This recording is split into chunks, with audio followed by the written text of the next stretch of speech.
Es difícil sostener que un club tiene una identidad futbolística y que la respeta siempre porque mucho más con la velocidad del fútbol moderno se hace muy difícil.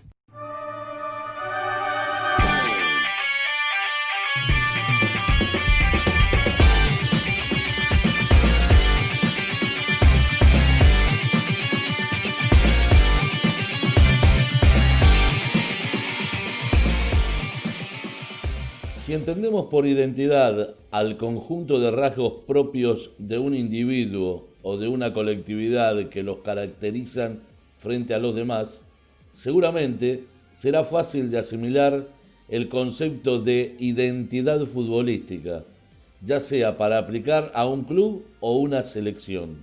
Cuando uno habla de una identidad pincharrata de Argentinos Juniors o del Jogo Bonito para hablar de la selección brasileña, rápidamente asociamos e identificamos un estilo futbolístico en particular, es decir, fácilmente reconocible que los hace únicos y los diferencia de los demás. Sin embargo, en muchos otros casos, puede no ser tan sencillo de identificar el estilo futbolístico histórico de un club, ya sea por los propios simpatizantes o incluso por los espectadores externos.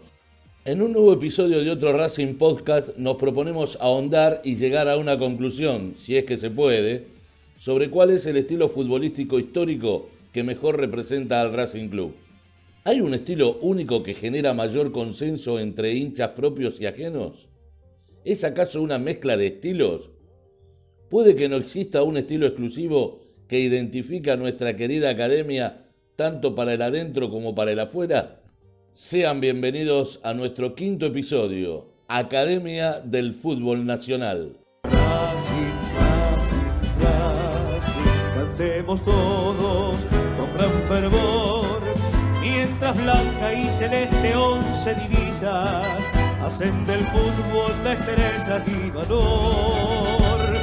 Racing, Racing, Racing, todos te aclaman con emoción. Y es la América grandiosa que te admira por tu gloriosa tradición.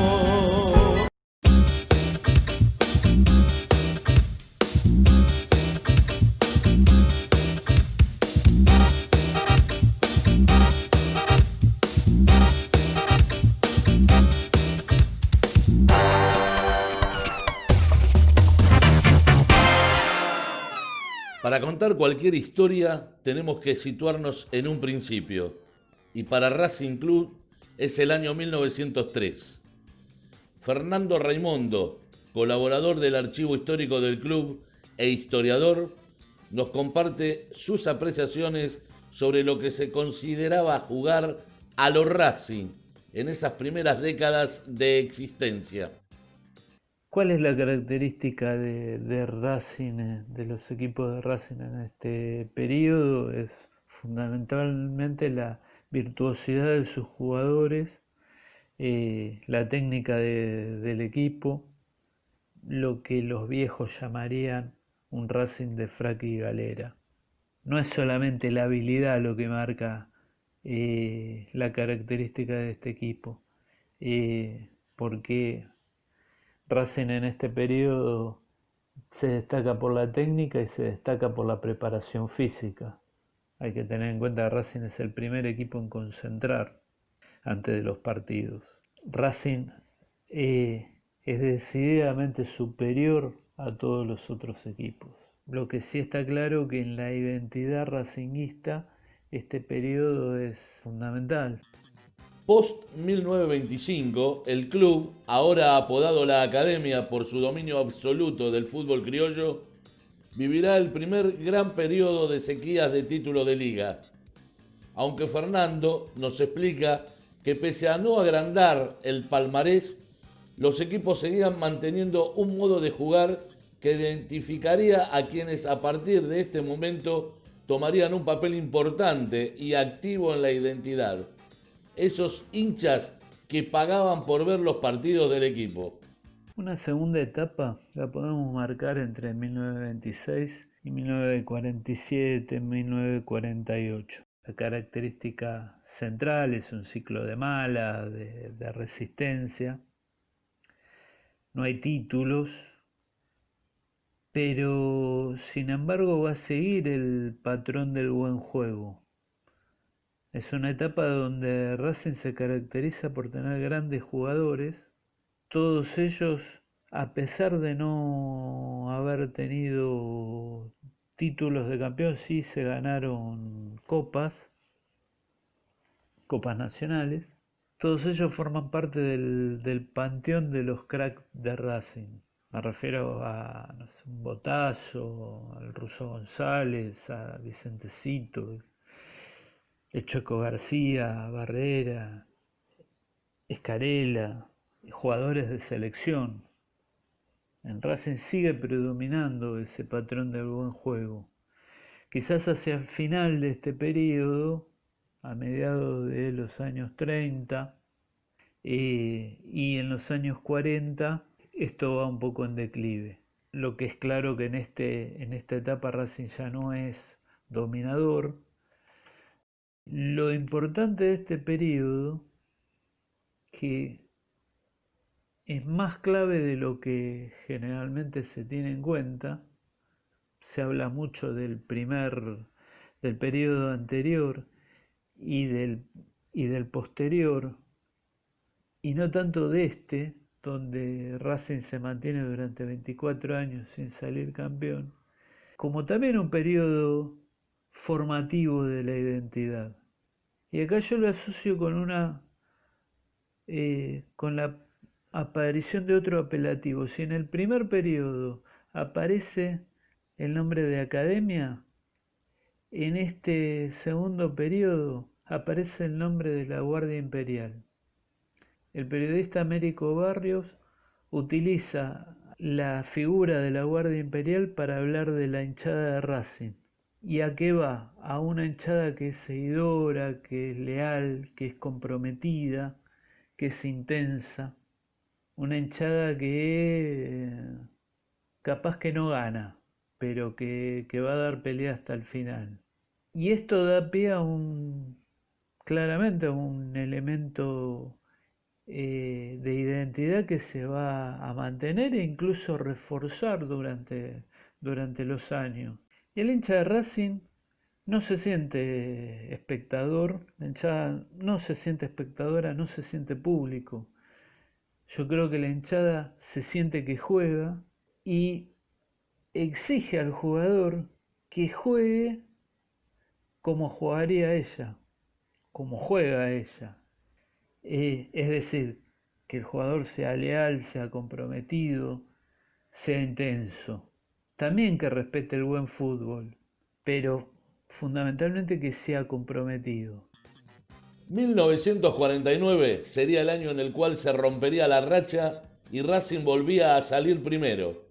Tricampeonato, los equipos de corbata y un protagonista crucial en la vida de la institución, Juan José Pizzuti. Llegamos al tercer periodo, vuelven las buenas. Para mí está marcado entre 1949 y 1967, tal vez lo podemos estirar hasta el 72, donde Racing sale subcampeón y en el medio pelea varios títulos. Vuelve a ser protagonista y es el periodo donde Racing se instala como el primer campeón mundial. Y durante todo este periodo Racing se mantiene como un equipo que juega bien al fútbol.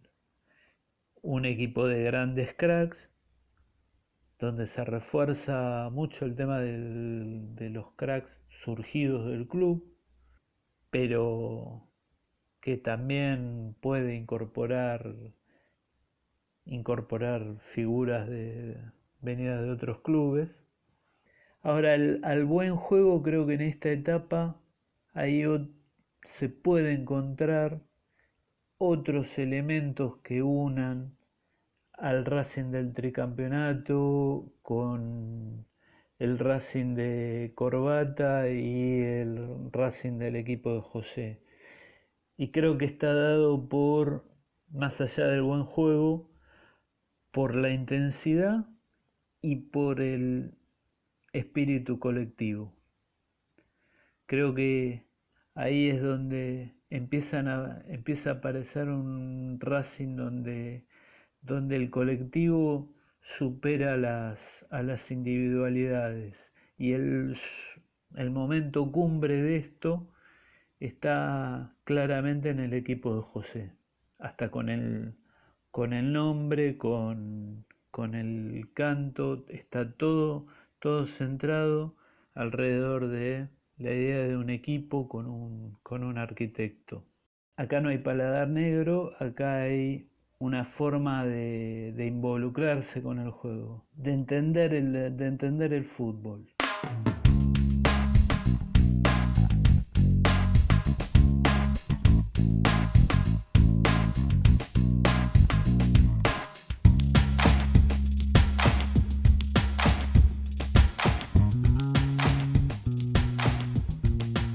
Podríamos decir que en la vida de Racing siempre alternaron ciclos de esplendor y resistencias. Luego de ser campeón del mundo, de llegar a los máximos que un club profesional puede aspirar, con un inmenso compromiso colectivo, se vuelve a un periodo de penurias.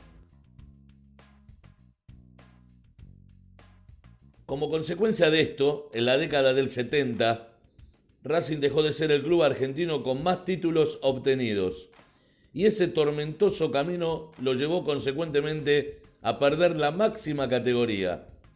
Ahora es el turno de Matías Bauzo, reconocido periodista y escritor, para que nos aporte su perspectiva sobre este periodo poco feliz del club, de identidades olvidadas y presiones crecientes. Después de la Copa Intercontinental que gana el equipo de José, Racing siguió peleando campeonatos. Pierden ese tercer partido en la Copa Libertadores del 68, pelea el campeonato del 68, el del 69. Después se diluye, se van yendo los jugadores del equipo de José, se diluye, tiene un gran equipo en el 72 que sale segundo, con Filiola al arco, con pocos sobrevivientes del equipo de José, Chavay y el Chango Cárdenas nada más. Y después empieza en una pérdida de identidad que lleva, por ejemplo, en el 75, que en el mismo año dirijan Subeldía y Pisuti al equipo, y el equipo igual seguía igual, le hacían muchísimos goles y hacían muchísimos goles, eran partidos alocados que salían 5-4, 6-4. Después el equipo entra en una decadencia y digamos que lo que identifica la línea que une esa segunda mitad de la década del 70 es grandes nombres, pero muy pocos resultados deportivos, poca línea de juego y muchos cambios de técnico. El hilo de esa década predescenso es muchos cambios de técnico, contrataciones estelares, pero no había ni una línea de juego ni coherencia institucional.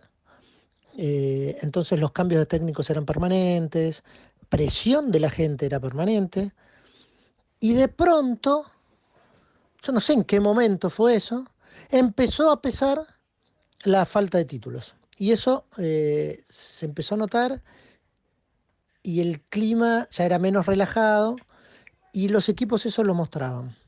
Eran equipos muy desordenados y que ante el menor traspié renegaban de su filosofía y cambiaban de sistema abruptamente.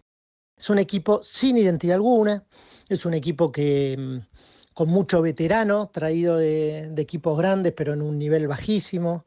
Supongo yo que solo Mario Ricci estaba en un nivel digno, que lo traen a Pisuti de bombero en un momento y él con una nobleza absoluta, no echa ninguna culpa, pero el equipo representa el estado institucional del club en ese momento.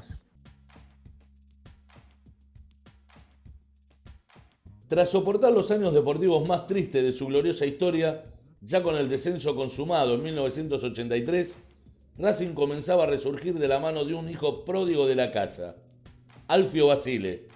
El Coco impregnó su sello ofensivo y armó un equipo que quedó grabado a fuego en una generación de hinchas, Supercopa mediante. Y Basile propone su estilo de siempre, que es un equipo frontal, con 3 delanteros, con un número 10, con marcadores de punta que llegan, que no especula nunca, y consigue el ascenso en el octogonal, pero después se va, viene Rogelio Domínguez, no debuta en Primera A Basile, pero vuelve.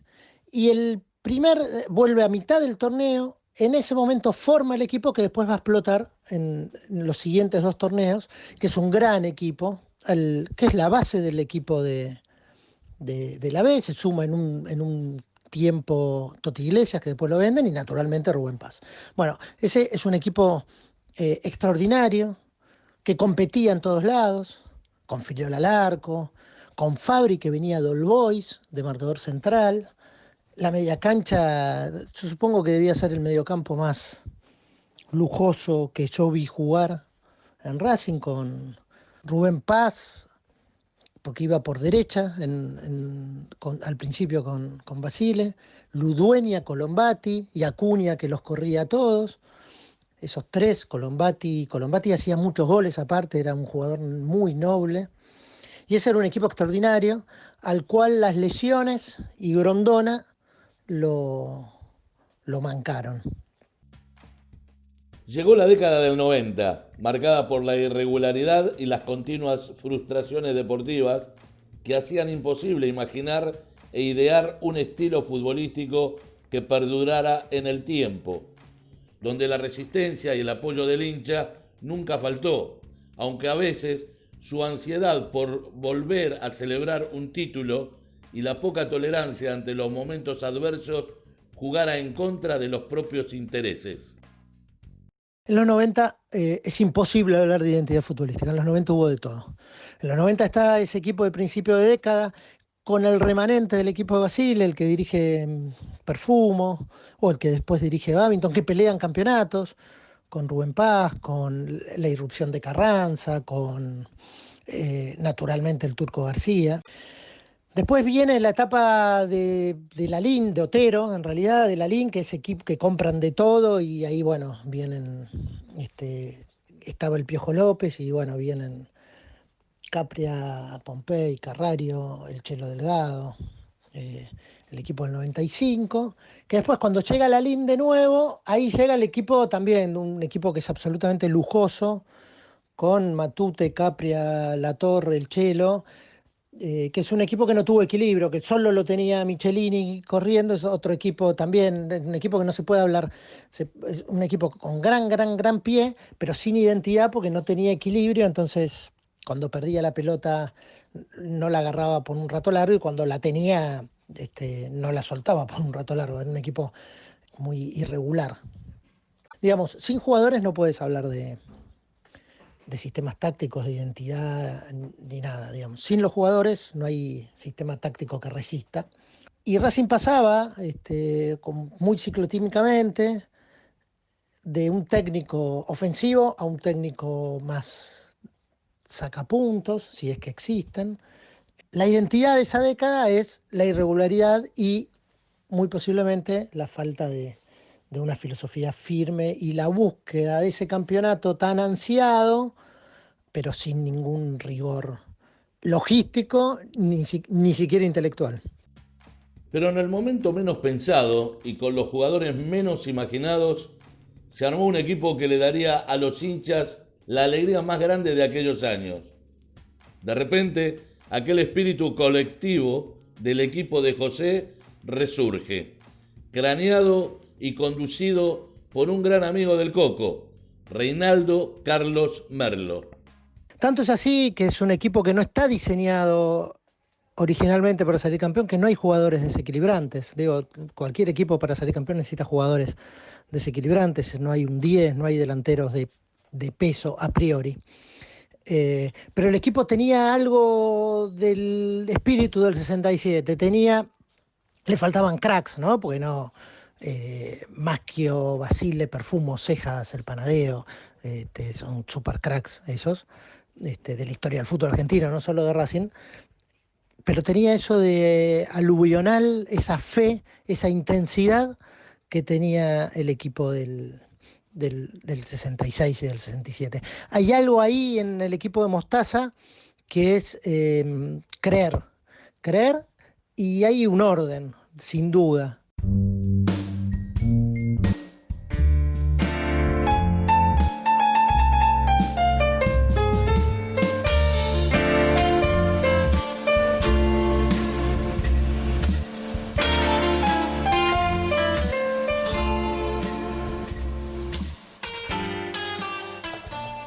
Con el club gerenciado como consecuencia de la quiebra, el inicio del nuevo milenio y ese título tan ansiado que trajo tanto alivio, parecía que finalmente era momento de un nuevo ciclo de esplendor. Pero esos años traerán problemas dirigenciales y con ellos la inestabilidad futbolística de un club sin un rumbo claro. Matías Petrone, periodista de Identidad Racinguista y el método Racing, nos ayudará a entender qué papel jugó la identidad en estos años tan efervescentes. En primer lugar, creo que las identidades futbolísticas se construyen cuando se gana, ¿no? Aunque no nos guste, en el mundo del fútbol es el éxito deportivo lo que legitimiza de alguna forma. Ojo, más para el afuera que para el adentro, eso siempre. Pero bueno, en definitiva, cuando se habla de identidades nos referimos justamente a algo con lo que el afuera se siente adentro o representado por los de adentro. Entonces, si para trazar ese vínculo fuerte entre una hinchada y una identidad futbolística hace falta ganar cosas, ganar títulos, yo creo que el problema que tuvo Racing en este periodo fue que no ganó mucho y que encima perdió mucho más que partidos.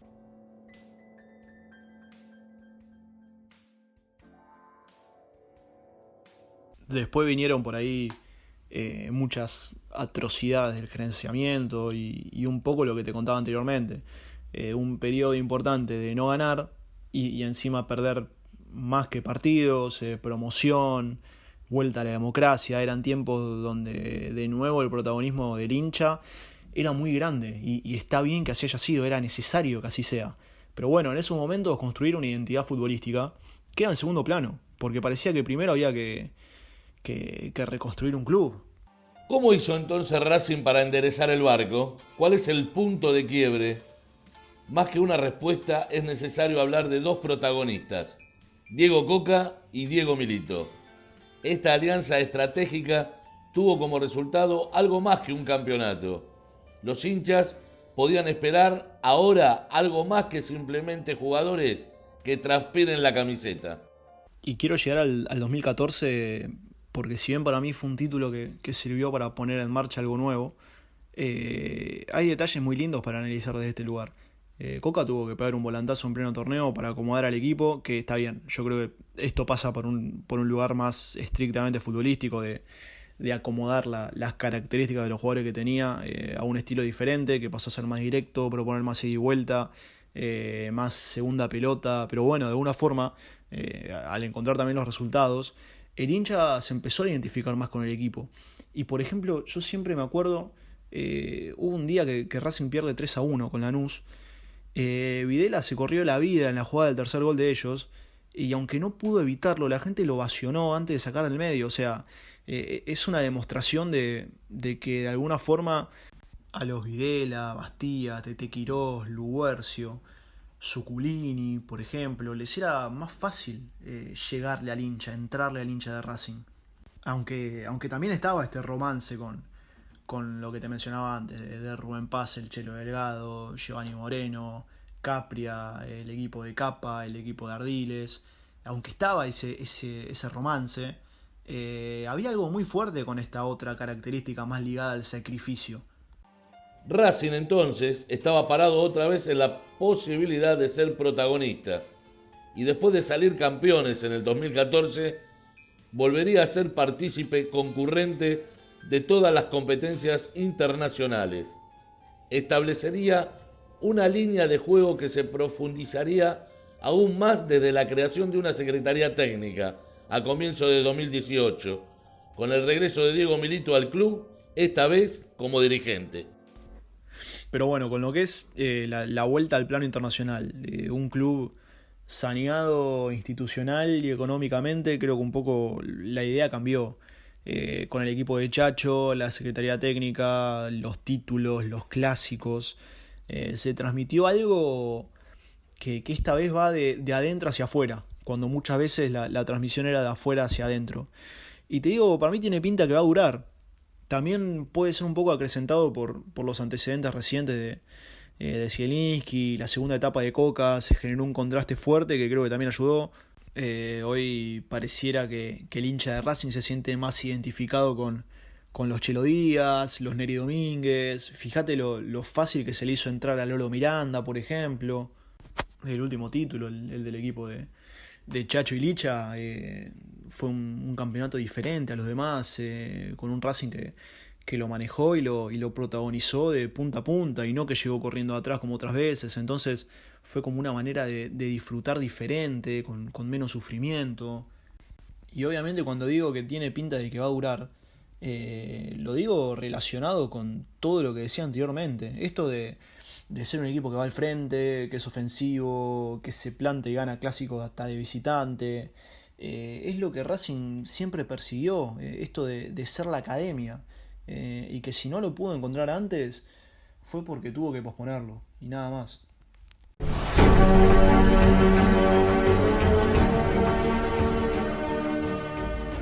Entonces, ¿cuáles son los elementos históricos que nos distinguen frente a otros clubes? ¿Existe acaso algo que podamos denominar identidad futbolística racinguista? A manera de hipótesis, creo que el hincha de Racing va más allá de este paladar, del supuesto paladar negro que tienen otros equipos, o de la garra que pueden tener otros, y que a su vez se ponen en juego enfrente uno o el otro. Y creo que el hincha de Racing tiene una identidad muy fuerte que va más allá de estos dos estilos, y que pasa por no ser un espectador. El hincha de Racing juega, y no solo juega, sino que entiende el juego. Entiende el juego y exige al jugador que lo represente en llevar puesta la camiseta. Y esto, como marca la historia de Racing, puede ser muy bueno y puede ser muy malo al mismo tiempo. Para mí, Racing siempre se vio identificado con el mote de la academia. Y aún en los momentos más duros de la historia también lo persiguió, buscando tener siempre jugadores de buen pie y un equipo que vaya al frente. Más teniendo en cuenta que los éxitos deportivos anteriores fueron el equipo de José con un estilo súper ofensivo, y la Supercopa del 88 con el equipo de Basile, que también repleto de jugadores talentosos, con Rubén Paz, Acuña, Ludueña, Colombati. De hecho, creo que los equipos, por ejemplo, de Capa, de Ardiles, el Racing del 95, a los hinchas le han llenado el corazón. Los jugadores como Rubén Paz, Capria, Matute, el Chelo. Más adelante te aparece, por ejemplo, un Giovanni Moreno. Pero por otro lado, la crisis, el vaciamiento, la quiebra, todo lo que hizo el hincha de Racing por la supervivencia prácticamente del club, que son las historias más lindas del mundo, generaron un poco esto del hincha del aguante o el hincha de la hinchada. Y creo que eso provocó que durante un periodo de tiempo, para que la gente de Racing te quiera, el requisito excluyente era la garra y el sacrificio. La misma garra y el mismo sacrificio que había tenido el hincha de alguna forma.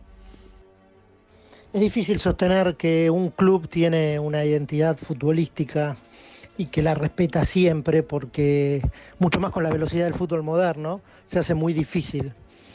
Cambian los técnicos, hay que responder a presiones del público, de los medios, y es muy difícil. El equipo tricampeón del 49 al 51, que podría haber sido pentacampeón sin los problemas y las huelgas del 48 y del 52, se emparenta con los equipos del 58, el 61, con el equipo de José, que tenían grandes jugadores y que eran equipos ofensivos. Yo voy a la cancha desde el año 75, 76, y tengo que decir que el periodo más largo donde Racing presenta una identidad futbolística es este último, este 2014-2020. Y lo que genera eso, digamos, cuál es el punto en común, es Milito, que vino con una mentalidad distinta, que nos enseñó a ganar, y el club encontró estabilidad política, pero también encontró estabilidad de proyecto. Hay un proyecto, los chicos surgen y se mantienen. No es que aparecen los juveniles y de casualidad, como en algún momento ocurría, o por el trabajo puntual de alguien, sino que hay una estructura donde los chicos se pueden desarrollar, donde pueden hacer pie en primera sin quemarse, y donde jugadores de calidad quieren venir al club. Uno ve en otras épocas de Racing y en épocas actuales, en otros equipos, que los jugadores no quieren ir a los clubes, que se quieren ir del club. Bueno, la estabilidad institucional genera eso, y eso se traduce en una identidad futbolística. Con buenos jugadores uno puede mantener un proyecto futbolístico. Hemos llegado al final de un recorrido histórico. A partir de la opinión de nuestros especialistas y de nuestro punto de vista, podemos concluir en que es muy difícil precisar una identidad futbolística única e incuestionable. En el fútbol, como en las artes, todo es una cuestión de gustos, algo abstracto y subjetivo. Las épocas pasan, la vida cambia y el fútbol, por supuesto, también. Pero la historia deja su huella, y en ella Racing ha dejado una marca imborrable tanto en el plano nacional como en el internacional. Desde la primera época de gloria, donde se ganó el heptacampeonato y el mote de academia, el tricampeonato y los recordados equipos de Corbata y José, Racing siempre fue un club protagonista del fútbol argentino, con un marcado estilo ofensivo, acompañado de grandes entrenadores y jugadores. Luego, las etapas más duras de su historia trajeron confusión y desorden, tanto deportivo como institucional, borroneando esa identidad dominante que concluyeron con las más tristes consecuencias. Pero luego de algunas décadas complicadas, el presente, hoy, es otro. Un equipo protagonista de buen juego y espíritu colectivo, bajo una clara línea de trabajo que va de arriba hacia abajo. Se trata de un orden general donde el hincha se siente representado y orgulloso, pero no por eso deja de conformarse y exigir. A lo largo de 117 años, Racing ha pasado de ser la Academia del Fútbol Nacional, ese equipo que le enseñó a todos cómo jugar a la pelota, a la Academia de Profesionales que surgen desde los recursos del club, que juegan como la hinchada quiere y siente, con un sentido de pertenencia que se palpa a cada momento y que se transmite desde el propio predio Tita Matiusi, orgullo del hincha genuino, hasta la primera división. Hemos concluido un nuevo episodio de otro Racing Podcast. Esperemos que lo hayan disfrutado y hasta la próxima.